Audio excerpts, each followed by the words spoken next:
Ottawa, Andrew Scheer a cédé à la grogne au sein des troupes conservatrices, jeudi, dans la foulée d'une controverse sur l'utilisation de fonds du parti pour sa famille.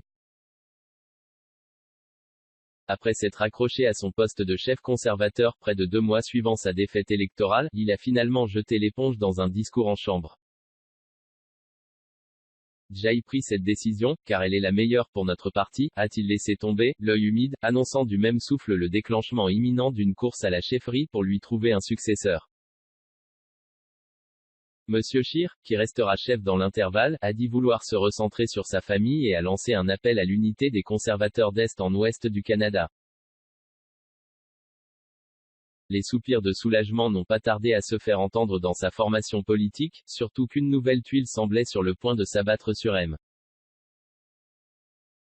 Scheer, le chef a puisé dans les coffres de sa formation politique pour couvrir les frais de scolarité à l'école privée de ses enfants, a-t-on appris quelques instants avant qu'il annonce sa démission. La goutte qui fait déborder le vase, le Parti conservateur du Canada, PCC, a assuré que tout s'était fait dans les règles de l'art, mais bien des conservateurs sont tombés des nues, certains y voyant une utilisation abusive de fonds et un manque de transparence. Inacceptable et décevant, a pesté le sénateur québécois Jean-Guy Dagenais, qui a récemment claqué la porte du caucus conservateur à la Chambre haute en réclamant le départ de M. Scheer, j'ai vu des candidates à la récente élection qui n'ont malheureusement eu aucun sou du parti. Et qui aujourd'hui se retrouvent avec des dettes, a-t-il déploré pour illustrer le contraste.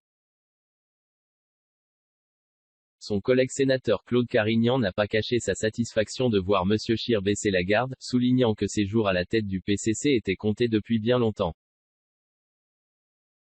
Il y avait clairement une accumulation de mauvaises décisions prises ou non prises. Parce que parfois c'est une mauvaise décision de ne pas en prendre, a commenté celui qui faisait partie des voix dissidentes. Crescendo, la grogne contre le leadership de M. Scheer n'a cessé de décolérer depuis l'élection du 21 octobre dernier et les conservateurs prêts à le défendre publiquement se faisaient de plus en plus rares. N'empêche, le chef démissionnaire maintenait jusqu'à tout récemment qu'il devait rester en poste jusqu'au vote de confiance qu'il devait subir au Congrès national de son parti, en avril. Il arguait que c'était la façon de faire et que tous les membres du PCC devaient statuer sur son sort. Bien des ténors conservateurs ont toutefois multiplié les appels à son départ rapide pour éviter les guerres intestines et limiter les dégâts. Je trouve que c'était le bon temps, avant les fêtes, d'annoncer sa décision, s'est contenté de dire le député québécois Jacques Gourde.